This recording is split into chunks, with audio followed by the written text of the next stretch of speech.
Estamos de volta, hoje com o Daniel Alveno, fisioterapeuta, especialista em comunicação de notícias difíceis, tutor do programa de residência multiprofissional em urgência e emergência da Unifesp, Universidade Federal de São Paulo, e coordenador do curso de fisioterapia na Anhanguera Educacional.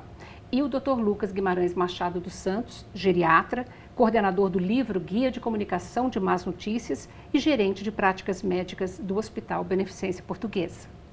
Bom, continuando nossa conversa então, o Dr. Lucas acabou de comentar uma questão extremamente importante, né? Ou seja, vamos abolir, né, essa notícia de que não há mais o que fazer em nenhum caso. É isso. Essa regra deve ser seguida em absolutamente todo tipo de caso? 100%. Tem uma frase que eu sempre coloco nas minhas aulas. Jung falava que você tem que dominar todas as técnicas, tem que saber todas as teorias, mas ao tocar uma alma humana, você tinha que ser só mais uma alma humana. Quando você está comunicando, você está mudando a vida daquela pessoa para sempre. Não tem como quem comunicou uma notícia e quem recebeu uma notícia sair do mesmo jeito que entrou. Então, muitas vezes, você vai chegar para uma família e falar que o pai faleceu, que o pai vai falecer, que o pai tem câncer, que o pai tem Alzheimer, que o pai tem uma doença incurável. E aí, todas as vezes que as pessoas recebem uma notícia, elas têm uma chance de ressignificar a vida inteira delas. De olhar para a vida de um jeito diferente. De procurar uma coisa diferente. E a melhor coisa que a gente pode fazer quando a gente está em contato com isso, que vai mudar completamente a vida de alguém, é só ser humano. Eu acho que a melhor dica que a gente pode dar para qualquer pessoa é: seja o mais humano possível quando você for comunicar. E se coloque no lugar da pessoa. Vai ser difícil, vai ser dolorido para quem está falando, mas a maioria das vezes, quando você consegue entrar nesse ponto de vista, de compaixão de verdade, quando você termina de dar uma notícia, as pessoas te agradecem. O desfecho é isso que o Daniel estava falando. Muda completamente. As pessoas olham: doutor, obrigado. Obrigado porque eu acabei de falar a pior notícia que você vai receber na sua vida. E em relação a isso, é muito interessante de ver os residentes que passam, né? Às vezes R1 de clínica, que estão passando pela primeira vez lá na enfermaria, eles falam isso: puxa vida, aqui é um lugar onde as pessoas morrem e as famílias agradecem.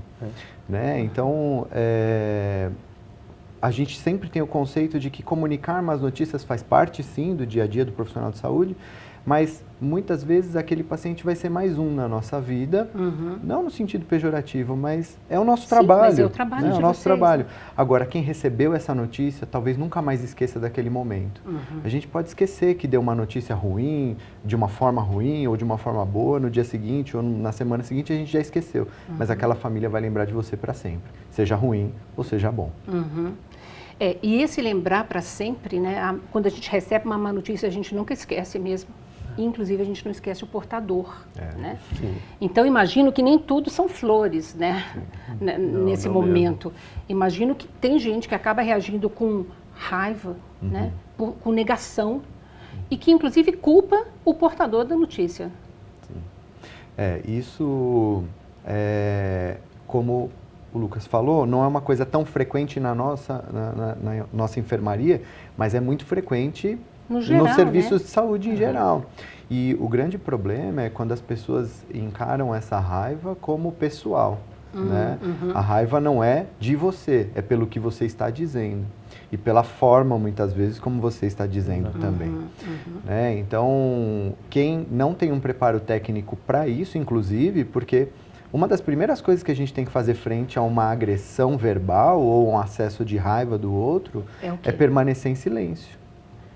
E aguardar um pouco para que essa raiva seja expressada, lógico, sem violência física, né? Mas qualquer coisa que você rebater nesse momento vai ser usado para aumentar ainda mais a agressão verbal e tudo mais. Então, talvez se mantenha em silêncio, cuidado com as caras e bocas, né? Não ficar desdenhando a linguagem não verbal.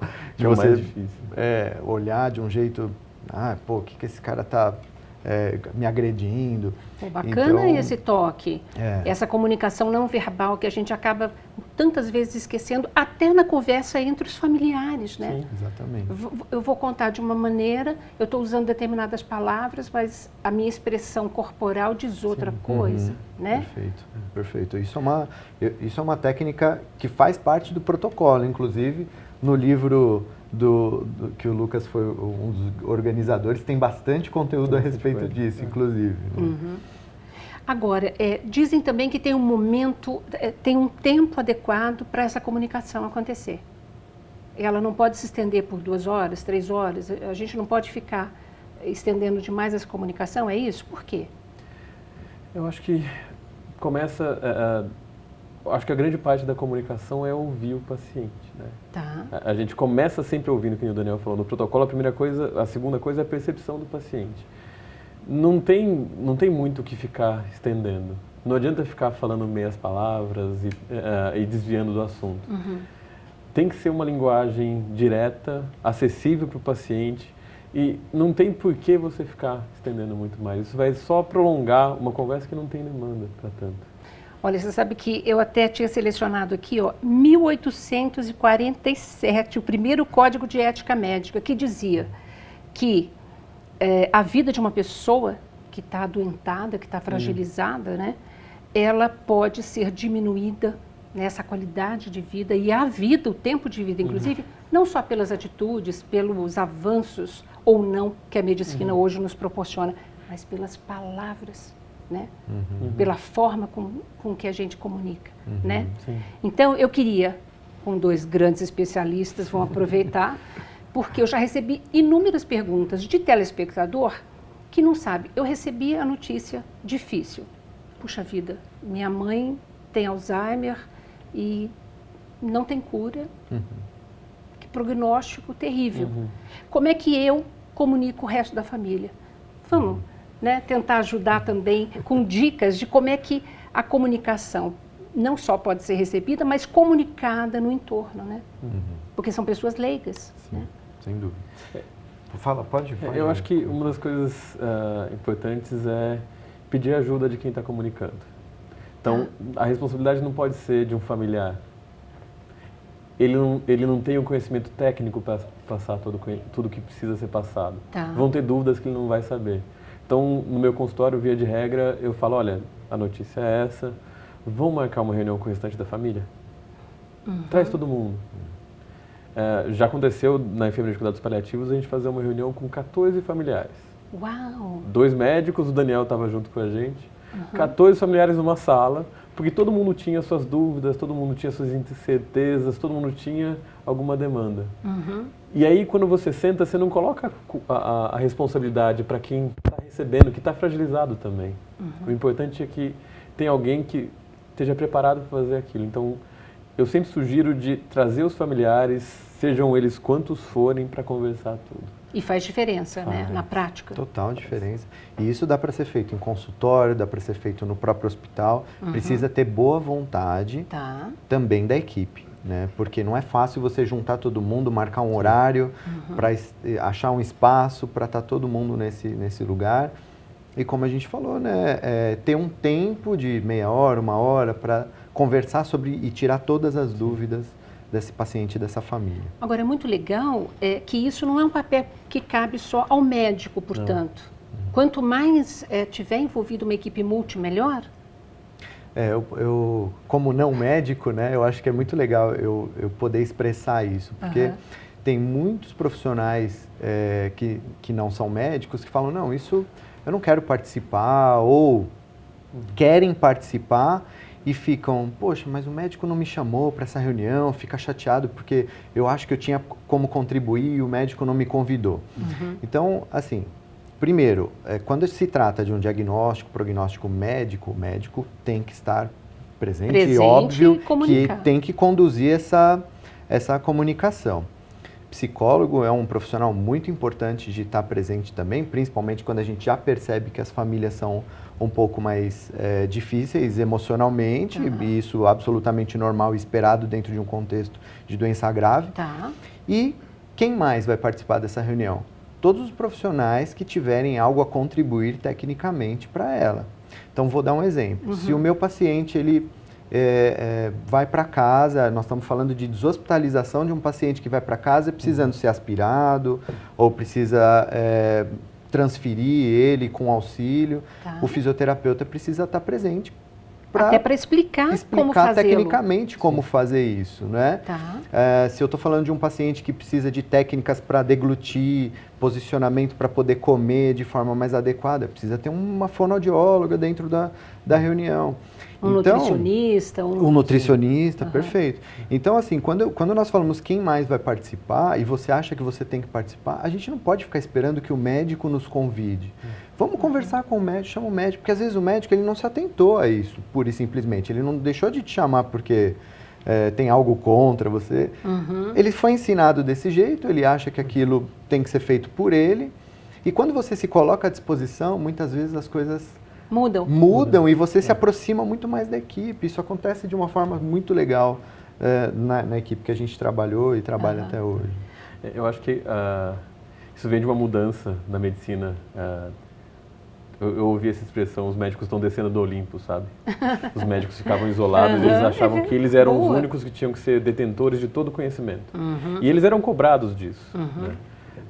Hoje todo mundo tem acesso à informação e a informação está cada vez mais ampla. Então, eu sei até, como geriatra, a gente aprende isso, a trabalhar em equipe multiprofissional desde cedo. A gente sabe até onde ir e onde a gente precisa da ajuda de outros profissionais. E aí, quando você começa a falar de equipe multiprofissional, isso fica muito claro. Que você vai juntar os saberes, vai ser a nutricionista que vai falar da dieta, vai ser a fono, vai ser o físio, vai ser a enfermeira que vai falar do curativo. São coisas que eles são tecnicamente mais preparados para fazer. E é muito importante, quando você está numa má notícia, ter alguém do seu lado que você pode falar, tipo, cara, me ajuda aqui, porque você... E é muito comum isso na reunião, você olha e fala, cara, me ajuda aqui porque eu tô com dificuldade. Claro. E é normal ter dificuldade. E é normal, né? Normal. Cada um com a sua especialização, né? E imagino que essa possibilidade da equipe multi acaba também tranquilizando muitas vezes as dúvidas do próprio familiar que está recebendo aquela notícia, né? Como é que eu faço o curativo? Como é que eu administro essa dieta? Meu Deus, eu não sei como fazê-lo. Meu pai andava, agora ele não anda mais, como é que eu vou pôr ele na cadeira de banho, por exemplo?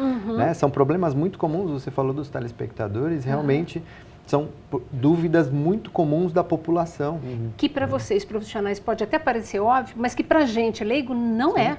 Né? E muda radicalmente a forma, né, da gente lidar em casa, quando a gente cuida de um ente querido que está nessa condição, e muda também a dignidade da pessoa que está ali, adoentada, né? Sem dúvida.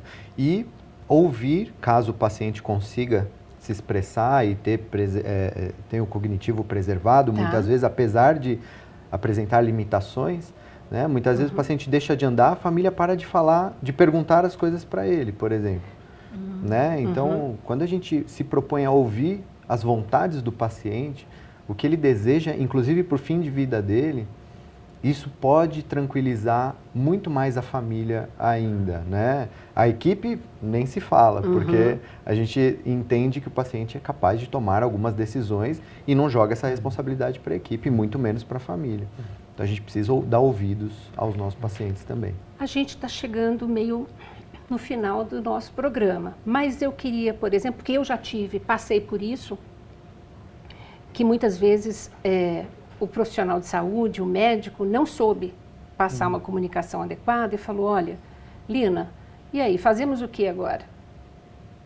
Botamos intervenção ou não? Porque não tem mais jeito nesse caso aí. Quer dizer, isso nunca, né? Nunca. Porque você carrega daí, quer dizer, você leigo, carrega uma que você não tem a mínima condição de tomar esse tipo de decisão. Eu acho que isso é um pouco... E faz parte de uma boa comunicação, Sem né? dúvida. Sim. Isso é um pouco do que a gente falou. As pessoas confundem decisão compartilhada com empurrar a decisão. A decisão compartilhada é quando você chega para um familiar e fala, olha, do ponto de vista técnico, nós médicos, nós equipe multiprofissional, quem está tratando dele, quem estudou isso, quem se aprofundou, acha que o melhor é fazer isso. Qual que é a opinião de vocês em relação a isso? Isso muda completamente. Então, completamente errado. Empurrar, falar, decide aí, o que você quer que eu faça? Quer que eu entube ou não? E eu falo isso com muita tranquilidade, sem nenhum julgamento, porque eu já fiz isso. Já cheguei para uma filha e falei, se eu não entubar, ele vai morrer. Mas ele ia morrer mesmo se eu entubasse. Tá? E ele morreu logo na sequência. E eu carreguei essa culpa de empurrar a decisão. E aí a gente senta em equipe, senta com a família e entende o que é importante para o paciente. É a decisão de tempo versus qualidade. Viver mais tempo com menos qualidade de vida é o que ele gostaria? Será que é bom mesmo isso para ele? Será que é isso que vai fazer diferença para vocês também? Porque tem todo um contexto, né? E muito bacana a coragem, né? Porque nós somos seres humanos em contínuo processo de aprendizagem, né? Então a gente assumir que, olha, eu já fiz isso, olha, eu já errei, ou eu não sabia como fazê-lo, é correr atrás para aprender, né? Recado final também seu, por favor, doutor Daniel. É uma fala que eu tenho usado bastante, inclusive, né? Quando meu doutorado é sobre comunicação de más notícias, e quando eu fui apresentar isso para uma sala que praticamente só tinham médicos, eu falei que você errar na maneira de se comunicar é cometer um erro técnico. Então, é um erro de conduta seu, né? Até um cirurgião, amigo nosso, perguntou, mas então eu posso ser processado por uma comunicação de más notícias de forma inadequada? É só a gente entrar em qualquer comitê de ética médica e ver quantos processos existem por falhas de comunicação. Né? Então, assim, deixar essa dica aqui, aprender técnicas de comunicação e se informar como comunicar de forma mais adequada é também evoluir tecnicamente e se tornar um melhor profissional. E para a gente, para todos nós, profissionais ou não, aprender a se comunicar da maneira respeitosa, com carinho, inclusive, né? Claro. Pelo outro, com empatia, melhora a vida de todos nós o tempo todo, né? Sem dúvida, sem dúvida. Gente, eu agradeço super, adorei conversar com vocês e aprendi muito hoje aqui, viu? Muito obrigada. Poxa, imagina, foi um prazer. Obrigado pelo convite. O prazer foi todo nosso. Obrigado de novo pelo convite, Lívia. Obrigado. Olha, obrigada a você também que nos acompanhou. E se você quiser rever esse ou qualquer outro dos nossos programas, acesse saopaulo.sp.leg.br/TV Câmara SP ou um dos nossos canais nas mídias sociais.